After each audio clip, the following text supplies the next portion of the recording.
Morning peeps, good morning everyone, how's everyone doing? Hopefully you guys are all doing well. Don't forget, if you're new to the channel, like, share, subscribe.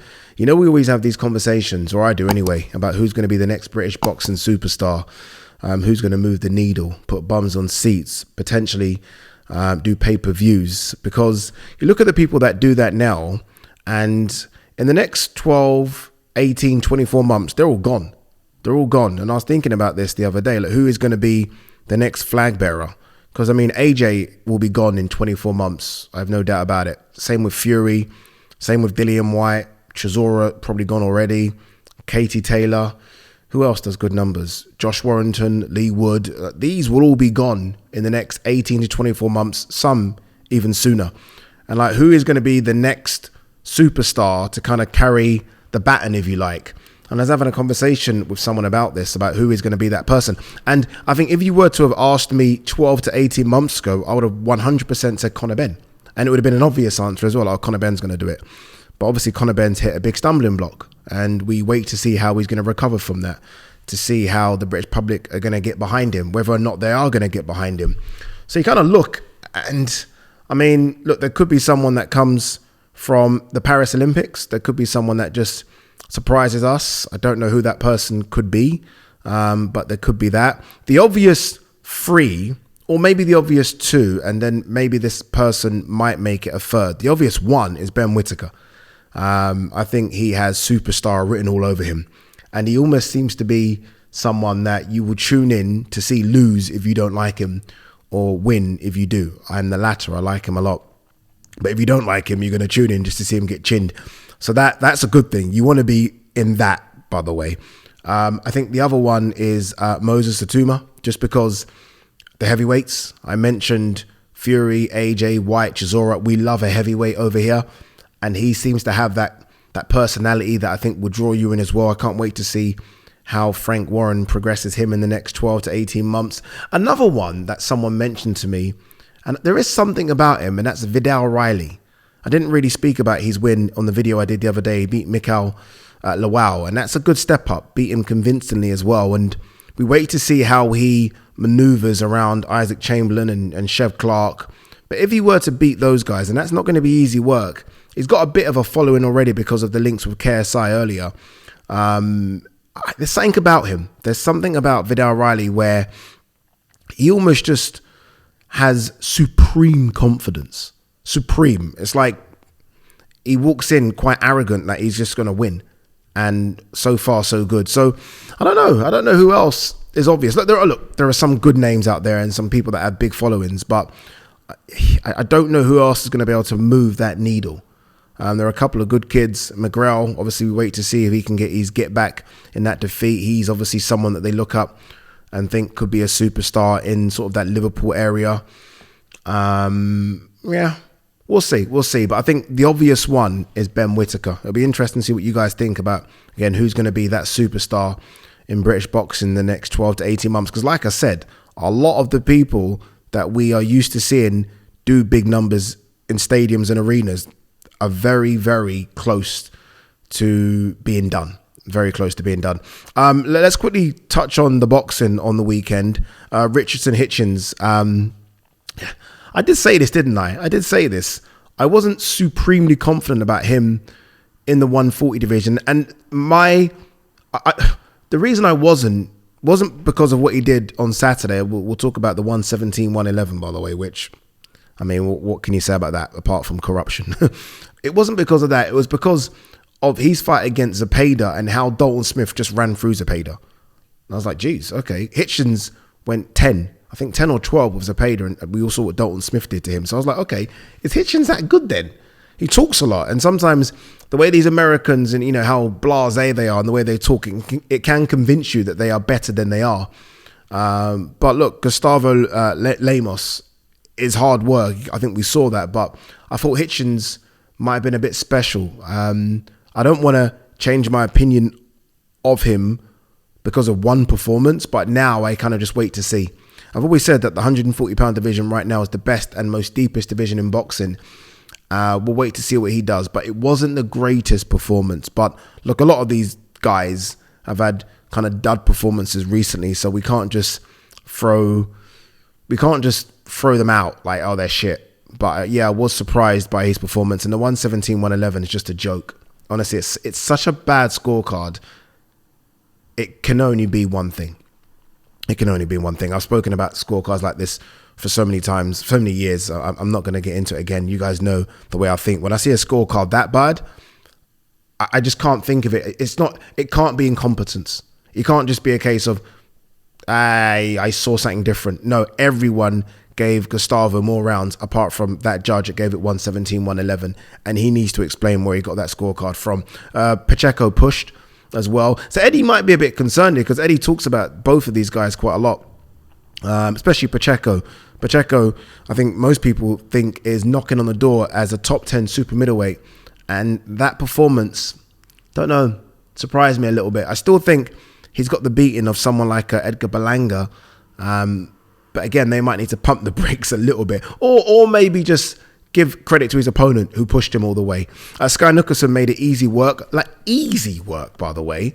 Like, she's won a world title just like that, like easy. Like, she's barely been pushed in any of her fights.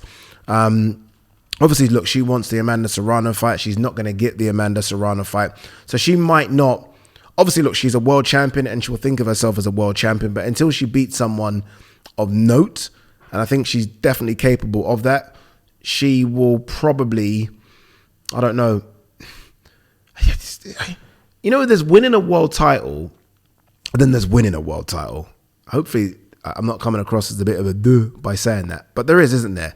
You know, when you beat someone that you go into that ring and it's a 50, and you could even see the celebrations from Sky. They were, I don't know, I thought a bit reserved for someone that's just become a world champion.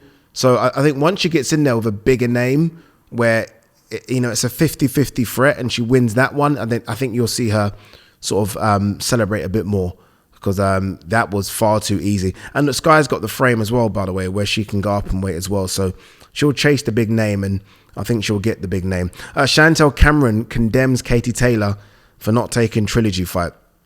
I don't blame Katie at all.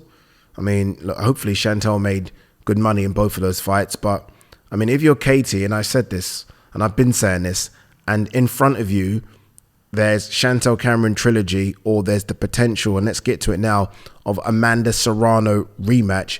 Amanda Serrano is the bigger fight all day long. All day long. Chantel Cameron's a big fight over here. Amanda Serrano, Katie Taylor's a big fight worldwide. It's that simple. They're talking about putting this one on in the Sphere in Las Vegas in June. What do you do if you're Katie Taylor? What do you do if you're Katie Taylor and there's talk of Chantel Cameron in the Free Arena again, right? Or the Sphere, Amanda Serrano, which was the best female fight I have ever seen in my life. In fact, let me just stop saying female fight. One of the best fights I've ever seen in my life. Easily, and you guys know I've always ranked my atmospheres, and it's easily top 3 atmospheres I've ever experienced being at a fight, ever. Amanda Serrano, Katie Taylor. Half the arena Puerto Rican, half the arena Irish, and the same will happen again in the Sphere. You go again with that one. Look, Katie went up to 140 to take on Chantel Cameron. She's not a 140. Chantel Cameron's too big for her. I think you go back to your natural weight, 135, which doesn't really favour Amanda Serrano, but Amanda Serrano will take it at this stage of her career. It's a big money fight. It's a much bigger money fight than Chantel Cameron. There's no reason for Katie Taylor to say, no, okay, fuck it, let's go Chantel Cameron trilogy. There is no reason, none at all. So as much as Chantel was upset, and I get it, maybe Chantel goes gunning for Sandy Ryan. It won't be as big a fight as Katie Taylor, but that'll be a big fight. There's a history there. But look, Amanda Serrano and Katie Taylor is just too big. It's just too big, and you know they've waited far too long to make this rematch, and it's just worked out whereby Katie's been able to get past just Chantel Cameron, so you can now sell it again. And I think you do it. I think that everyone's wanting to put something on in the Sphere. This is huge. This is huge. I spoke to Katie. She was at the Conor Benn fight, and I said to her, have you fought in Vegas before? And she's like, no. And I was like, oh, okay, let's do it. And she's like, she wants to do it. She wants to fight in Vegas. So here we are. And hopefully this one can get over the line. But Chantel shouldn't be too upset. I mean, Katie gave her an opportunity, and I hate doing that, but it's true, isn't it? Katie gave her an opportunity. She beat Katie. She must have made some good money in that first fight, fingers crossed, and she certainly would have made money in the rematch. But I think I just think Amanda Katie is just a phenomenal fight, and it's a fantastic one. And again, it's for history. It really is. And you know what it is sometimes as well. I almost don't want to see Katie or Amanda lose to someone younger coming through. I really don't. I don't. I'd rather them lose to each other. Two greats of the sport. They're going to put it on the line. They deserve the payday. They're going to give each other a huge payday. I'm happy for it. I really am. Devin Haney promises to handicap Ryan Garcia. It's not funny. I don't know why I laughed there. And deliver landslide win. Everything will surprise him. I think the landslide win wouldn't surprise many. I think Devin goes into this fight as quite a big favourite, especially considering the build-up. We don't know where Ryan's head is. We don't. I fly out to New York next Monday. I'm guessing I'm going to be doing some sort of sit-down interviews with both of those, and then I can see a bit more. But Devin Haney's a big favourite in this one. Again, it goes back to what I was saying about the 140 division. 140 stacked, man. There's so many fights coming up in the 140 division, and for Devin Haney to be considered potentially number one in the division, I still think it's Tio, but Devin's pushing him. A win over Ryan will maybe make it.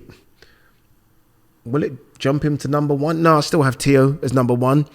But Devin Haney's doing some good stuff. You look at Devin Haney's recent run, it's a good run. It's a really good run. I mean, again, Loma, Prograde, Ryan, solid. That is really solid. Whether or not I thought he beat Loma, it doesn't matter at this stage, right? He fought Loma. He fought Prograde, who was the WBC champion, and now he's fighting Ryan. This is big fight after big fight after big fight. He has turned himself into a star. And Bill Haney said, didn't he, recently, that he's taken the B-side, a small B-side, but I think it's a 45-55 split, 55 Ryan. I mean, Devin's the unbeaten WBC champion, former undisputed at 135. He's taking B-side money here. Don't let your egos get in the way of making big fights. Take B-side money.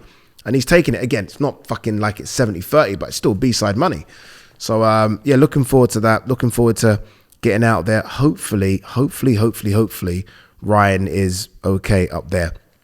Paulie Malignaggi, forget Spence and Crawford. Tim Tszyu deserves Fundura rematch. Yeah, he does.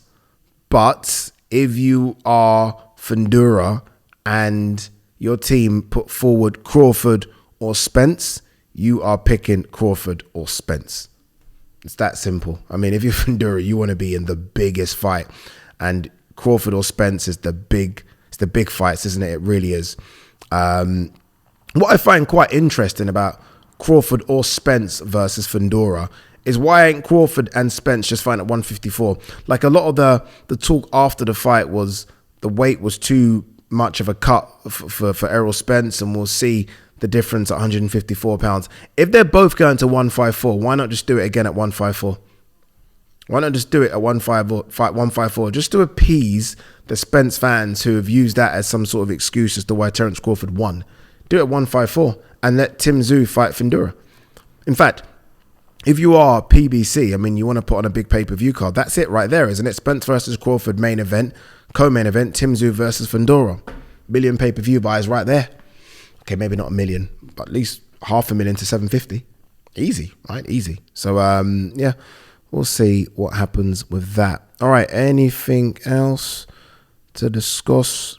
I'm going up and spending a day with Tyson Fury. I don't think, did I tell you guys? Yeah, I think I did. On Wednesday. I have no idea what to expect. I have no idea what I'm doing. I feel it's things like this where I feel very fortunate. I'm very lucky. Like when we need you to go up to Morecambe and spend a day with Tyson Fury, the WBC lineal heavyweight champion. I'm like, what? And we're going to pay you. Like, what? I feel very, very fortunate. So I'm looking forward to spending a day. I've never been up to Morecambe. I've never been to a Fury camp. So it'll be interesting to see what it is. I almost feel like it's going to be carnage, organized carnage, but fun. I'm looking forward to getting there as well. What else is there.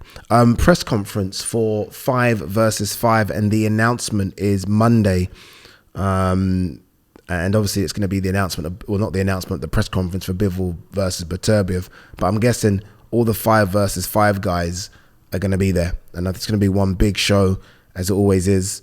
I still think I'm right with Wilder, Zhang, and Hrgovic, Dubois, but I'm kind of all over the place now with the other 3. Like, there's been talk about Raymond Ford moving up in weight, but now there seems to be talk about him staying. So Nick Ball, Raymond Ford could be there.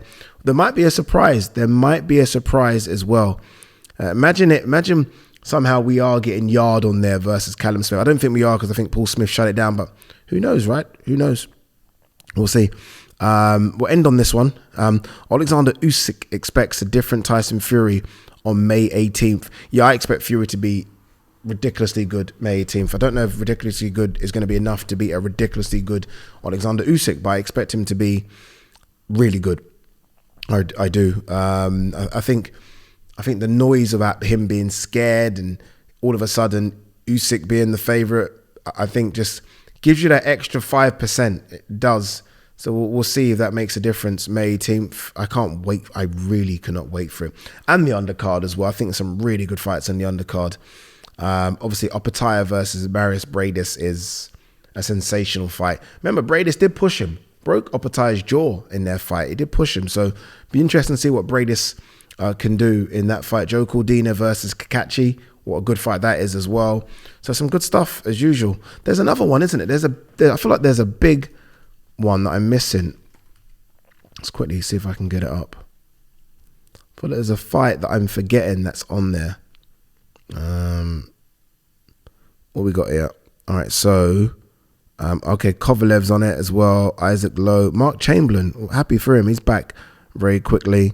Moza Tuma is on there. He's fighting, what's this guy's name? Elijah Meshenev. Agit Kabiel, that's the one that's been added. Agit Kabiel versus Frank Sanchez. The fuck? Obviously, Kabiel coming off that really good win against Arslanbek Makhmudov, and Frank Sanchez B. Junior Farr. That's a really good fight. What a card again. What a crazy card again. Jesus Christ. Oh, God. Peace.